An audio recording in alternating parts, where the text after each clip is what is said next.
We'd like to have Vacation Bible School kids come up here and tell us a little about what they learned or sing a song that they learned. So kids come up, put money in the jug, stay up here. If you're in VBS and you don't have money for the jug, that's okay. Come up too. How many of you went to the VBS this week? Did you? What did you learn something? I learned some new Hebrew words. Some Hebrew words. What word did you learn in Hebrew? Shalom. Shalom. Everybody know shalom? What does shalom mean? It means peace and hello. It means peace and hello. Anybody else learn something this week? No? No? Did y'all learn a song? What song did you learn? I think you learned one that's like the one we sang a while ago that was about Hear, O Israel, the Lord your God is one. How did that go? It was a different tune, wasn't it? Hear, O Israel, the Lord your God is one God. Remember that one? Ryan, can you sing a song for us? Tell us the song we learned. Hear, O Israel. Can you sing it? Yes. Sing. Hear, O Israel, the Lord our God, the Lord is one. Isn't that neat? That's such a neat song. Anybody learn any other songs? There was one where you went, "Wait." Amy might help. She knows the songs better than I do. Is there a song you can tell me? We sang Following Jesus. We sang It Is Written. We sang My God Will Meet All Your Needs. We sang lots of fun stuff. Would you guys sing Love the Lord for the congregation today? Can you come up front where they can see you? Because there's a big old thing right in the way up here. Come around here where everybody can see. Come to this side of the stage and this side of the stage. Just get around this big old thing, okay? You guys ready to sing? All right, let's see. Ryan, where are you, bud? Can you hold this for me? Hold this for me. Abby's hands are full. Hold that out. Kind of walk around. Let kids sing. Okay, you ready? Everybody, let's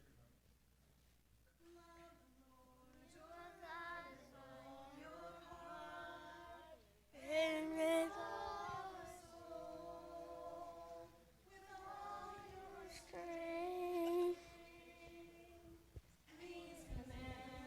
That I give today should be the Lord upon your heart. Nice and loud. Sing to Israel, the Lord our God, the Lord is one. Hear, O Israel, the Lord our God, the Lord is This morning, again, you have to, if you're going to talk about David, you're going to have to talk about some of the low moments in David's life. And this is a low moment in David's life. I don't know any parent that, when they think about their children and the birthdays coming up and all the things that they think, when my child grows up, I want them to raise an army against me and create a civil war. Speaking of war and civil war, more recently, because of this Absalom monument, I've been thinking about monuments and memorials, and I was just kind of scrolling through various memorials and monuments that we have throughout our country, and here are some of my favorites. Probably my favorite one is Martin Luther King Jr.'s, and it's this great big stone that is created, and he's coming out of this stone. It's really unique, and the inscription says, "Out of the mountain of despair, a stone of hope." Isn't that cool? I just read recently on Facebook, again, I think Jason pointed this out, but this is our new life. And there was somebody, and it could have been one of you actually, because most of you are my friends, some of you are not on Facebook. But I read on Facebook that somebody just went to New York, and they visited the 9/11 memorial. And the comment they made, which I thought was very insightful, I have not yet been there and look forward to the day that I can, but it was out of all this noise and chaos, New York is probably the loudest city, in America, and yet in the central part of this city, at the 9/11 memorial, there's this reverent silence about it.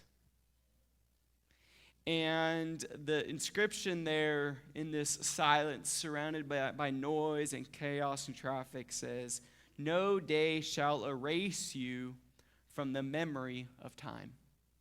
I think that's pretty cool. So, like Absalom, I made my own memorial. And you would find my memorial at Sierra Bible Camp, a small little Church of Christ camp in the kind of Sierra Nevadas of California up in the northwest. And it's in Cabin 8. And in 1987, when I was 8 years old, that was my first year that I would go to camp. And so I, like many of the kids who try to get there earlier than the other kids, got to the camp and I called dibs on the top bunk of a bed.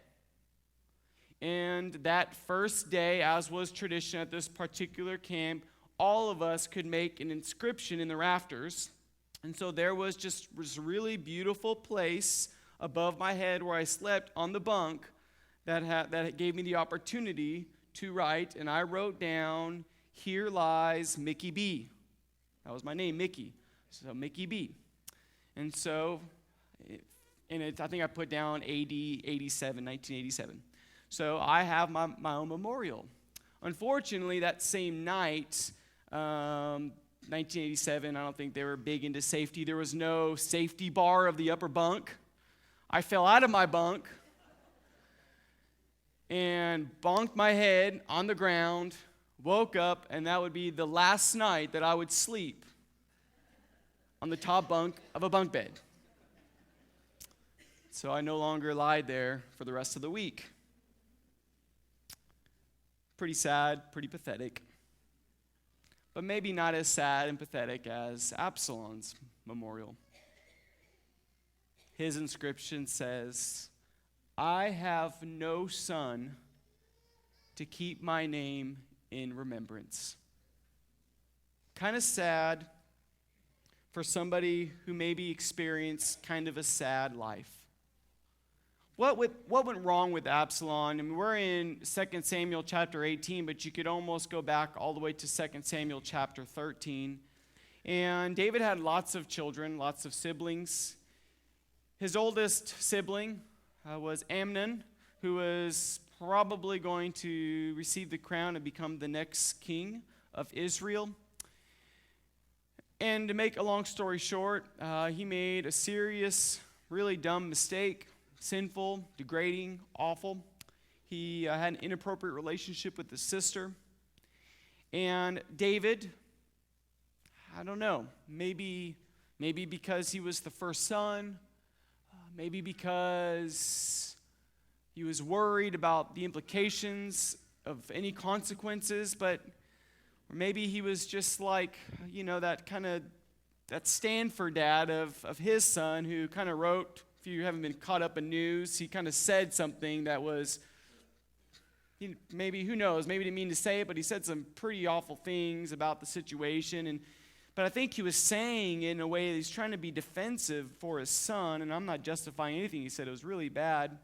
I can't imagine being the dad of a child who would commit such a horrific act. And so David didn't do anything. I mean, what do? He pretty much slapped Amnon on the hand for treating his sister that way and kind of went on leading his kingdom. Well, Absalom, the third son, who's a really good guy, in fact, he was a true royal blood. His mom was also a true queen. And so he maybe felt it upon himself that the justice for Amnon was weak. It was unfair what happened to Tamar. He loved Tamar, his sister, greatly. And so he took it upon himself to act. And so he conspired and premeditated a murder against Amnon and succeeded. And then again, I don't understand David's response and reaction, and I'm not in the shoes of David, but his response essentially was, "Absalom, I'm really disappointed in you. I don't like the idea of you killing my son. So I'm going to ignore you. I'm going to shun you. And I'm not challenging parenting. So if this is you, please don't hear me. But I don't know if the best way, even if you are deeply disappointed in the actions of your child, I don't think the best course of action is to ignore them, is to shun them. In fact, I would call that sinful. But he did. But he welcomed him back. But I think Absalom's heart was hardened, was corrupted. And so quickly after David welcomed Absalom back, right away when he welcomed him back, Absalom started to conspire to try to get this King David, this king who couldn't even stand up for his own daughter, this king who seems to be running the kingdom to amok. I'm the true king. And so he runs this coup. The majority of Israel buy into it, and David and his closest followers, including his household, run. And there's this great civil war. And then David, under the guidance and faithfulness of God, and under great leadership like Joab, decide to finally face his own son. They go to this great battle where thousands upon thousands meet, and David begs and pleads with his commanders, when you go to war on this day, please do not hurt my son. Please, don't kill him. Please protect him. And so here they are, they go out to battle, and there's this I guess the terrain has lots of trees, and Absalom himself goes to war. David does not, by the way. And as Absalom charges into the battlefield, he gets caught up in this tree. And literally, think about it. Think about the mockery of it. Think about the humiliation. You are supposed to be the new king of Israel, this great warrior, and the majority of the nation support the fact that you usurped your own father, your weak father. And yet, when you go to war, you can't even ride a horse? Didn't anyone teach you to duck when you see branches? So he gets caught up in this tree. He's stuck, he's living. And then Joab and his army come upon him. Oh man, Absalom, I see what you're doing. You might even have the right intentions here.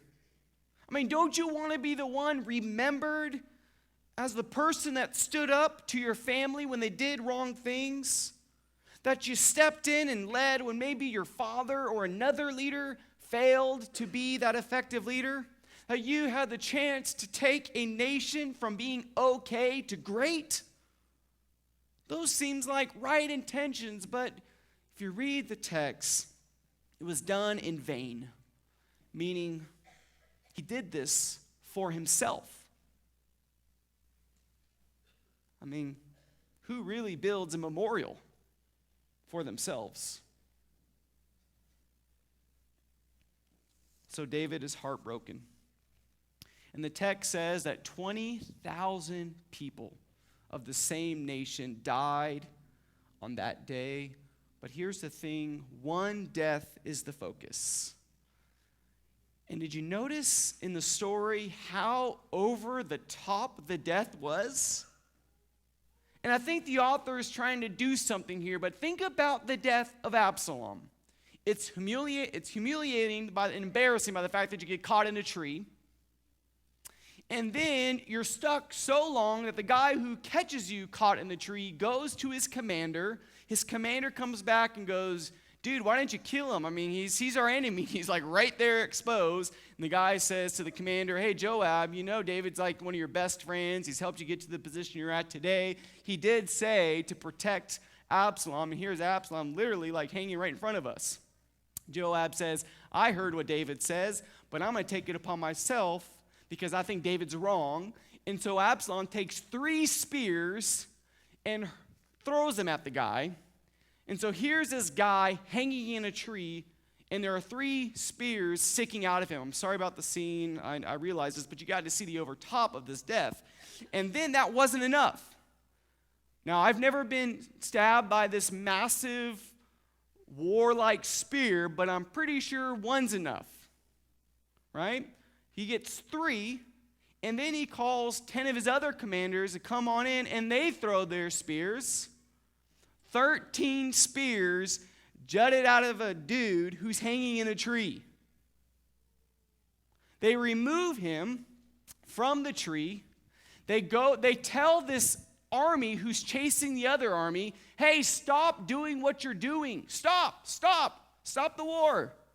He gathers the entire army and brings them back to the spot where Absalom is. He asks the army to dig a big old ditch or hole. They throw Absalom's body in this pit that's got 13 spears sticking out of him, and the entire army stones a dead dude to death.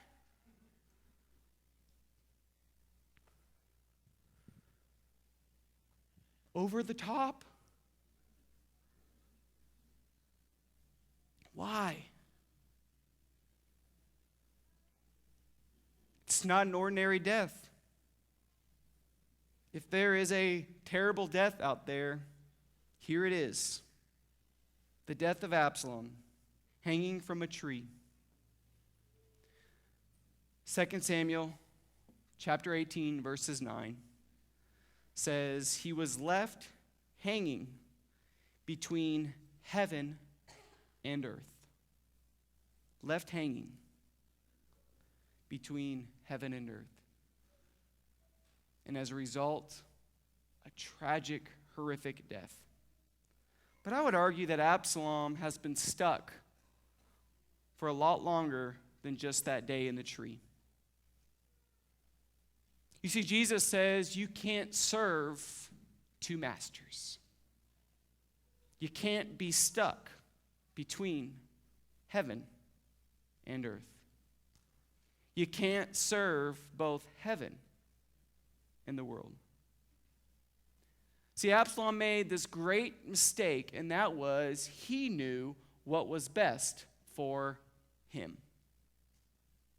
To preserve his own legacy.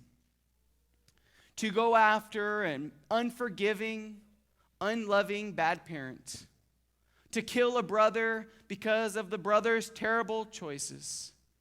To usurp his own father's throne and to go to war. Now, in some ways, you could justify these actions, but what did it really get him? The death of 20,000 people and a terrible death of his own, and a name that has been forgotten. No remembrance. And I think the story here is to tell us that maybe it's not too far off to say that we ourselves get stuck or trapped between heaven and earth, between life and death. Will we just be some casualty of war, some name forgotten because of our constant struggle with sickness and sin and pain? Will our own ambitions and self-preservation and vanity get the best of us?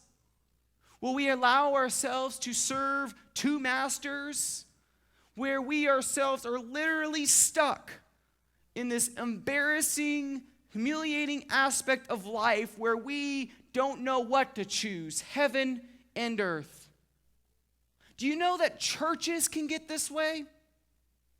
Things seem to be going pretty well. We have a pretty good preacher. We have pretty good ministers, decent programs. And yet we still at some point feel kind of stuck. Maybe it's our own selfish ambitions. Maybe it's our own vanity. And we get stuck and we just don't know where we're going. Or maybe it's just not churches. Life itself can get crazy where you feel struck. I mean, how many of us are trying to raise kids? We're juggling that with work. And we're running on empty here. And yet the world would say, man, your life is going good. You've got a job and you've got a good family and things seem to be going well. And yet, if we actually peel back the layers and look deep inside of you, there's a part of you where you just feel stuck, where you feel forgotten, where you feel alone. Or maybe you're young and you are going to school and you have all these activities going on in life and grades are going good, you got good friends, and yet if someone just really, really dug deep and again just peeled back the layers and asked you, young person, what's going on in your life really? You might say, I feel lonely. I feel forgotten. I feel stuck. Caught between heaven and earth. No real mission. No real purpose. No real identity. Forgotten. And the problem we make is we can get kind of obsessed with leaving our own legacy, our own ambitions, our own self-preservation. Because, well, if a memorial is built in my name, what would it say? And the problem is when you go that route, at best, you'll just be a forgotten casualty of war. At worst, it might lead to a horrific, terrible death. The world will say to you, look, you will soon be forgotten. And because death is avoidable, think about yourself no matter what cost. You are the hero of your own story, and you deserve your own memorial. And folks, and I want to tell you this morning, that is a complete lie. That is a false testimony of truth. One of the great memorial sayings that we have in Churches of Christ is on this big blocked looking table. Nothing against the beauty of the table, but etched in front of the block table says what? In remembrance of me. What does that mean, really? Why is that inscribed on many of our Lord's Supper tables? I'll tell you what it's not. It's not simply, hey, each Sunday remember to take this cracker and grape juice and quietly think about Jesus and his death for a few minutes and then just go on with your week. If you've had a bad week, make yourself feel bad. If you've had a good week, make yourself feel good. Now look, it's important to have Christ's life, death, and resurrection engraved in your memory. But that's not why that inscription is there. It is there to remind us that life, here's the reality. Life is going to get you stuck and caught between heaven and earth. But life does not need to end there. It is there to remind us that life is about being with Christ. That Christ himself hung on a tree and was stuck for an afternoon. But then guess what? He got off that tree, and he himself is no longer caught and stuck between heaven and earth. Christ says that we can choose, and we can choose to be fully heaven. Paul says that you can die to yourself and be raised into newness, to new life.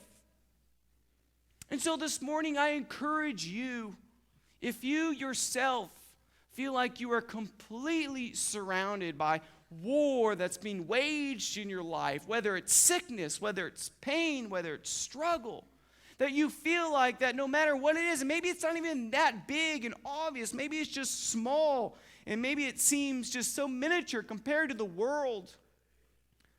I mean, maybe it's nothing nearly as big, what we just, if you haven't not yet read this morning, that 50 lives were taken in Orlando last night. because the world is a terrible place. And somebody thought it was right to somehow go in there and shoot up a nightclub. Yeah. Terrible. Terrible world. Terrible place. And you yourselves get caught in the death of this world, and you're stuck between heaven and earth. And Christ calls us to life in heaven. To remove yourself from the tree, to die to your old self, and to be raised into the newness of Jesus Christ.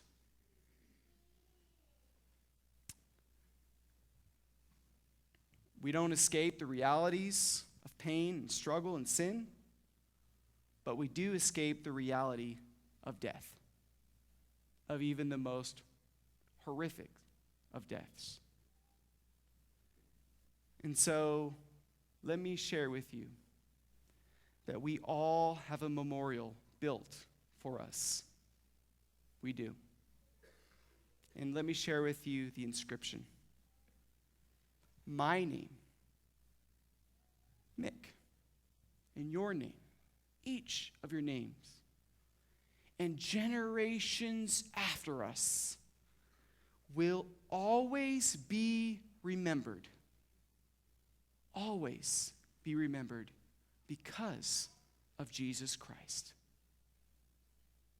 You will never be forgotten. Never. Because Jesus will never forget about you. That will be inscribed for ages to come, for all eternity.